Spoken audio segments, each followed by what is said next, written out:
जी अस्सलाम वालेकुम। मेरा नाम अहमद ज़ुबैर है और मैं इस वक्त चाचना शरीफ के मकाम पर दरिया सिंध के अंदर मौजूद हूँ। मेरे पीछे आप जो ये जगह देख रहे हैं, यहाँ पर आज से कुछ 10-15 दिन पहले यहाँ पर फसलें थीं, यहाँ पर घर थे, यहाँ पर ज़िंदगी थी। लेकिन आज जो है यहाँ आप देख लें कि पीछे एक दरिया और समंदर का मंजर जो है ये पानी पेश कर रहा है।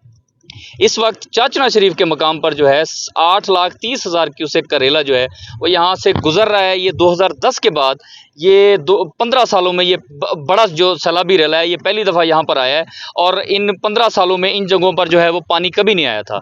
यहाँ पर हमारी मालूमात के मुताबिक अब तक तकरीबन 17 मवाज़िआत जो हैं वो दरिया में घिर चुके हैं। उनकी मुतअद्दिद बस्तियाँ जो हैं वो यहाँ पर ज़ेर आब आ चुकी हैं।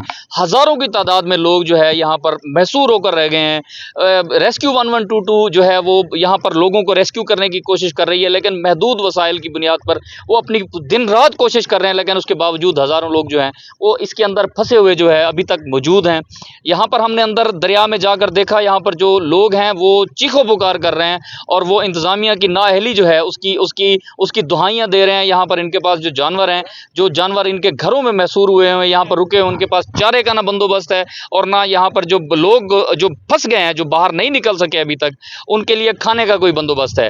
फ्लड रिलीफ कैंप जो है वो दिखाने के लिए कागजी खानापुरी के लिए जो है वो दरिया के किनारों पे चंद खैमे लगाकर यहाँ पर कायम किए गए हैं और वहाँ पर खानापुरी की जा रही है। हमारी मालूमात के मुताबिक बावसूख ज़राए जो है वो हमें कंफर्म कर रहे हैं कि यहाँ पर जो मकामी इंतज़ामिया है वो सिर्फ शाम को बिल बनाती है कि इतनी देगें जो है वो राशन की लग चुकी हैं, खाने की लग चुकी हैं, इतना चारा और इतना वंडा जो है वो जानवरों को मुहैया किया जा चुका है। लेकिन हकीकत इसके बरक्स है। यहाँ पर जो मवेशी पाल हजरात हैं, जो बाहर बैठे हुए हैं, जो रेस्क्यू होकर फ्लड रिलीफ कैंपों के बाहर बैठे हुए हैं या अंदर बैठे हुए हैं, उनसे हमने पूछा तो उनका कहना है कि जी हमें कोई 10 किलो वंडा जो है वो एक शनाख्ती कार्ड पर मिलता है। जिसके पास 10 जानवर हैं, 20 जानवर हैं, उनको 10 किलो वंडा वो आटे के में नमक के बराबर जो है वो भी नहीं है। यहाँ पर जो लोग इस फ्लड से मुतासर हुए हैं, मैं आपको बताऊं कि ये जागीरदार लोग हैं। इनकी सैकड़ों एकड़ जो है यहाँ पर ज़मीनें हैं। ये लोगों को खिलाने वाले लोग हैं, लेकिन आज ये एक वक्त के खाने के लिए, 2 वक्त के खाने के लिए इनके बच्चे जो है वो तरस रहे हैं।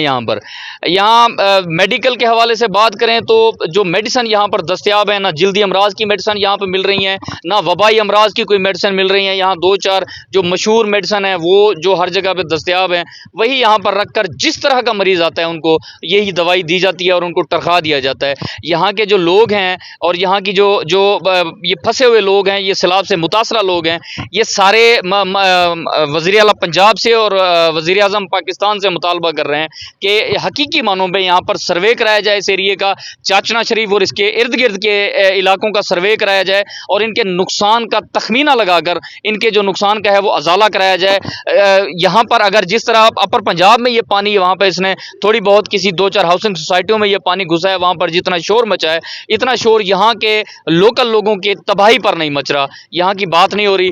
तो मैं इस वीडियो के तवस्सुत से मैं सूबाई इंतज़ामिया और ख़ुसूसन जो वज़ीर-ए-आज़म पाकिस्तान है उनको अपील करूँगा कि यहाँ का गैर जानिबदाराना सर्वे अपनी इंतज़ामिया के अदाद व शुमार से हटकर एक सर्वे कराया जाए और उसके मुताबिक यहाँ के लोगों को रिलीफ फराहम किया जाए, यहाँ के लोगों के नुकसान का अजाला किया जाए और ये कागजी घोड़े दौड़ाने वाले जो यहाँ पर आपके इंतज़ामिया के लोग मौजूद हैं, इनके खिलाफ भी इंक्वायरी की जाए कि ये दिखाते कुछ हैं, ये हरन को हाथी बनाकर आपके सामने पेश कर रहे हैं।